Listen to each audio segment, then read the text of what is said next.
What is kind of the team looking like to start the year? One, it's a pretty much brand new team on both sides. We had 2 guys returners, so we brought in 7 new guys basically. And women, we had 4 returners and added 6.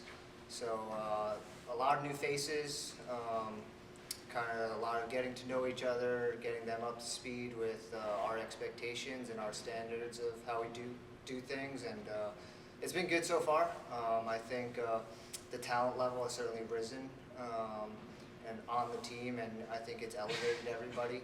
We've had 2 really good weeks of practice, so really been really impressed with how, especially the freshmen coming straight out of high school, some of them came from programs that didn't run a lot of mileage or weren't this consistent. You know, maybe they were doing like stadium steps one day and the next day they weren't running and things like that. So really impressed with how they've been handled the transition to our training and things like that. And I thought it's gone really well. We've had some really good workouts, so I'm excited to see what Friday brings. Who do you kind of see as key runners this year? Well, certainly I think on the guy side, I mean, we returned 2, and I think they were pretty impactful guys last year, whether it was in track or cross country. Leo is back for his senior year. He had a little bit of a tough time getting adjusted to, I guess, the Midwest, coming from California and the way the weather is out here, it being a little bit colder. But certainly finished the season strong, and then had a really big track season, breaking the 5K D2 school record and running, a pretty fast 3K, which is second all time.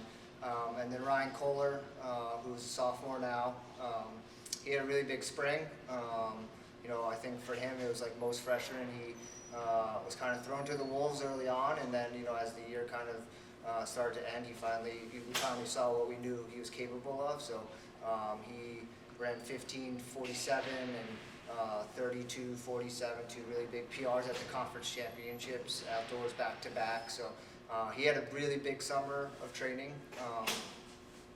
As far as newcomers go, I think from what we've seen, Nicholas Mariana, he's a transfer from Hartnell College in California. Tanner Dodd, coming from Illinois. And then probably Jacob Jensen from Turtle Mountain here in North Dakota, and Landon Dunlap from Jefferson City, Missouri.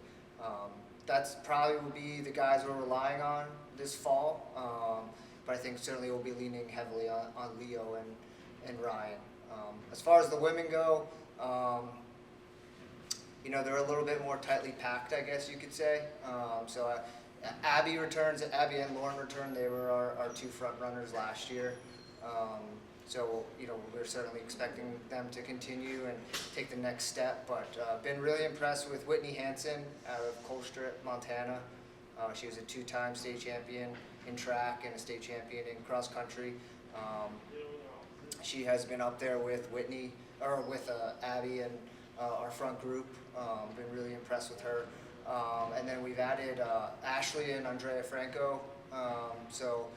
They're probably more well known for kicking the soccer ball, but they ran track for me my first spring here, and then they took last year off to get over some injuries that they sustained during the soccer season. But Ashley has looked tremendous. They just look totally different from what I remember that spring. They had a full summer of running, and they're kind of able to finally focus on just running, as opposed to kind of getting stretched with soccer and running. So I think they'll contribute a lot. And then Nina Arias from Hartnell College and Alicia Morello, I think, will probably round out our scoring as far as that goes. But they're a little more tightly packed.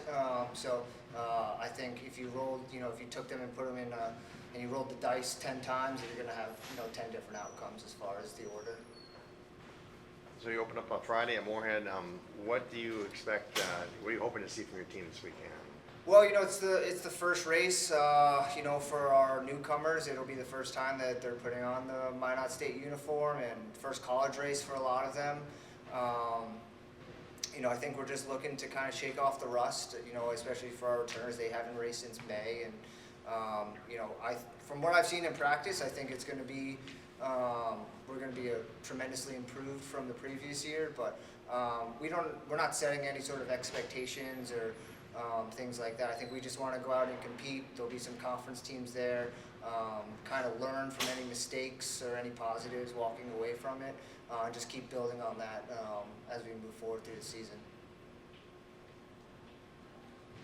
Are there any improvements you think that your team can already start working on even before competition? You know, I'm sure most coaches would say yes at this point, but I really haven't. I've been really happy with how things have gone the first 2 weeks. Workouts, the guys, you know, last year they were so spread out. This year we probably have 7 or 8 guys that will be together for the majority of the workout, which is, you know, that leads to success in cross country, and the women, same thing. So there's not a whole lot that at this point I would say we really need to improve upon. I think we're, you know, as I mentioned, we're a really young team. We have a lot of new people. I think, if anything, just getting more experience, just getting them more in situations where they're a little uncomfortable. They have to make split decisions on the fly, whether you're Ashley and Andy, and, you know, we call them the 5th-year freshmen because, you know, they're technically freshmen in cross country, but it's their 5th-year school. You know, getting them a little bit more race experience so they're ready to go for like the big races in October and November.